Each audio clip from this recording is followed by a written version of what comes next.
Hello guys, கொடைக்கானலில் இருக்க ஃபேமஸான ஃபால்ஸில் ஒன்று பல்லங்கி ஃபால்ஸ். இதை ஹிடன் ஃபால்ஸ்னு கூட சொல்லுவாங்க. ஸோ அதுக்கு எப்படி போகிறதுன்னு பர்ஃபெக்டான ரூட் மேப் பார்க்கலாம். அதுக்கு முன்னாடி கொடைக்கானலில் ஃபேமஸாக இருக்க பேஸ்ட்ரி கார்னர் இண்டஸ்ட்ரிக்கு போயிட்டு எங்களுக்கு பிடிச்ச கொஞ்சம் ஸ்நாக்ஸ் வாங்கிக்கிட்டோம். அங்கேயே பேக் சைடில் வியூ சூப்பராக இருக்கிறதுனால அங்கேயே உட்காந்து சாப்பிட ஆரம்பிச்சிட்டோம். எக் சாண்ட்விச் ஃப்ரெஷ்ஷாக அப்போ தான் மேக் பண்ணிருந்தாங்க. சாப்பிடவே அவ்வளோ டேஸ்ட்டாக இருந்துச்சு.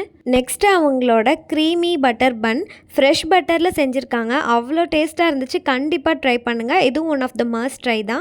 நாங்கள் ஒரு அரௌண்ட் 8-9க்கு போயிருப்போம். அந்த டைமுக்கு இது 2 மட்டும் தான் அவைலபிளாக இருந்துச்சு. ஸோ அது 2 மட்டும் வாங்கி நாங்கள் டேஸ்ட் பண்ணோம். அங்கேயே எங்கள் கூடவே உட்காந்து டாகுக்கும் ஒரு சாண்ட்விச் நாங்கள் போட்டோம். அதுவும் சாப்பிட்டுச்சு.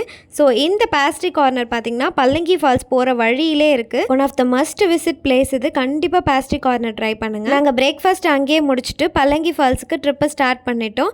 பைக்கில் போகிறதுனால நிறைய எக்ஸ்ப்ளோர் பண்ணுறதுக்கு எங்களுக்கு சான்சஸ் இருந்துச்சு. நாங்கள் மார்னிங் அரௌண்ட் 10க்கே கிளம்பிட்டோம். ஸோ நீங்கள் மார்னிங்கே கிளம்புங்க. அப்போ தான் அங்கே கூட்டம் இருக்காது. நீங்கள் ஃப்ரீயாக ஜாலியாக என்ஜாய் பண்ணிட்டு வரலாம். பைக்கில் போனதே வர்த் ரைடு தான். வியூ சூப்பராக இருந்துச்சு. அமேசிங் சினாரியோவாக இருந்தது. கண்டிப்பாக ட்ரை பண்ணுங்கள். நம்ம மேலே படுற காற்றே அங்கே ரொம்ப சில்லுன்னு இருந்துச்சு. ஃப்ரெஷ் ஏரை என்னால் ஃபீல் பண்ண முடிஞ்சது.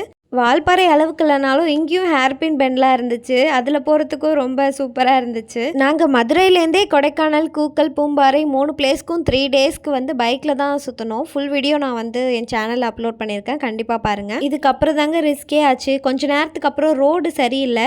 ஃபுல்லாகவே கல்லும் மண்ணுமா இருந்துச்சு. சரி, முடிஞ்ச அளவுக்கு அட்ஜஸ்ட் பண்ணிவிட்டு ஓட்டிடுவோம். அங்கே வர ஜீப்பில் போய்க்கலான்னு சொல்லிட்டு பாதி தூரம் வரைக்கும் நாங்கள் எப்படியோ அட்ஜஸ்ட் பண்ணி பைக்லேயே போயிட்டோம். இதுக்கப்புறம் சுத்தமாக பைக்கில் போக முடியாது அப்படின்னு தெரிஞ்சோன்னா பைக் பார்க் பண்ணுறதுக்கு அங்கே இடம் இருந்துச்சு. எல்லாருமே அங்கே தான் பைக்கில் பார்க் பண்ணிட்டு அங்கேருந்து ஜீப்பில் போகிறாங்க. ஸோ நாங்கள் அங்கேருந்து ஜீப்பில் ஏறிட்டோம். ஜீப்பில் போகிறதுக்கே எங்களுக்கு அவ்வளோ கஷ்டமாக இருந்துச்சு. ஃப்ரண்ட்டில் இடம் இல்லாதனால பேக் சைடு உட்காந்துட்டோம். கண்டிப்பாக அதுக்கப்புறம் உங்களால் பைக்கில் போகவே முடியாது. ஜீப்பில் பேக் சைடில் நின்றுட்டு போகிறது ஒரு விதமான டிஃப்ரெண்ட் எக்ஸ்பீரியன்ஸாக இருந்துச்சு. கண்டிப்பாக எக்ஸ்ப்ளோர் பண்ணுங்கள். அதுக்கு மேலே எங்களால் நிற்க முடியல. ஜீப் ரொம்ப ஆடினதுனால அங்கே இருக்க கம்பியை பிடிச்சிட்டு நாங்கள் 2 பேரும் உட்காந்துட்டோம். பைக்கை நிப்பாட்டிட்டு அங்கேருந்து ஜீப்பில் போகிறது கொஞ்சம் ரிஸ்க்காக தான் இருந்துச்சு. பட் ஜாலியாக இருந்துச்சு. ஒரு வழியாக பல்லங்கி ஃபால்ஸை நாங்கள் ரீச் பண்ணிட்டோம்.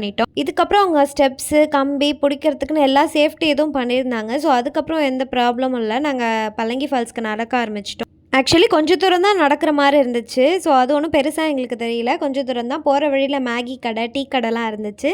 என்ட்ரி டிக்கெட் கலெக்ட் பண்ணிட்டுருந்தாங்க. பர் பர்சனுக்கு வந்து 100 ருபீஸ் கலெக்ட் பண்ணாங்க. இந்த ஃபால்ஸில் குளிக்கணும்னா என்ட்ரி டிக்கெட் வேணும் அப்படின்ற மாதிரி சொன்னாங்க. ஒரு வழியாக நாங்கள் விஜய் சித்தூர் ட்ரெண்டாக்கி விட்ட அந்த இடத்துக்கு வந்துட்டோங்க. பட் நாங்கள் போனப்போ தண்ணி ஃப்ளோ கொஞ்சம் கம்மியாக இருந்துச்சு. பட் சூப்பராகவே இருந்துச்சு போகிறதுக்கு. அப்படியே அதில் உட்காந்து ஜாலியாக சர்க்கஸ் மாதிரி சறுக்கிட்டு நாங்கள் பெரிய ஃபால்ஸுக்கு போயிட்டோம். இந்த இடம் வந்து அந்த வாட்டர் ஸ்லைடிங்லேருந்து கொஞ்சம் தூரம் தான் நடக்கணும். இங்கே வந்து நார்மல் ஃபால்ஸ் மாதிரி மேலேருந்து தண்ணி ஊற்றுறது அந்த மாதிரி இருந்துச்சு. கீழே வந்து நல்ல க்ளீன் வாட்டராக இருந்துச்சு.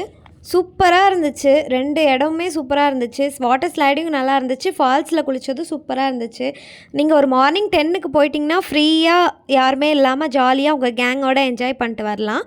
அதுக்கு மேலே போனீங்கன்னா 12க்கு மேலே நிறைய பேர் வர ஆரம்பிச்சிட்டாங்க. ஸோ நாங்கள் வந்து ஒரு 1 o'clock போலே அங்கேருந்து கிளம்பிட்டோம். வரும்போதே இந்த ஜீப் அண்ணாட்ட சொல்லியிருந்தோம் போகும்போது அழைச்சிட்டு போங்கன்னு சொல்லிட்டு. ஸோ திரும்ப போகும்போது பைக் இருக்கிற இடம் வரைக்கும் நாங்கள் ஜீப்பில் போயிட்டோம். ஓவராலாக பல்லங்கி ஃபால்ஸ் போனது வாட்டர் ஸ்லைடிங்லேயும் போன மாதிரி இருந்துச்சு. ஃபால்ஸ்லேயும் குளிச்ச மாதிரி இருந்துச்சு. அந்த வேவும் நல்லா இருந்துச்சு. கண்டிப்பாக பல்லங்கி ஃபால்ஸ் போங்க. இந்த மாதிரி மோர் யூஸ்ஃபுல் வீடியோஸ்க்கு சிந்து டெயில்ஸை மறக்காமல் சப்ஸ்கிரைப் பண்ணிக்கோங்க காய்ஸ்.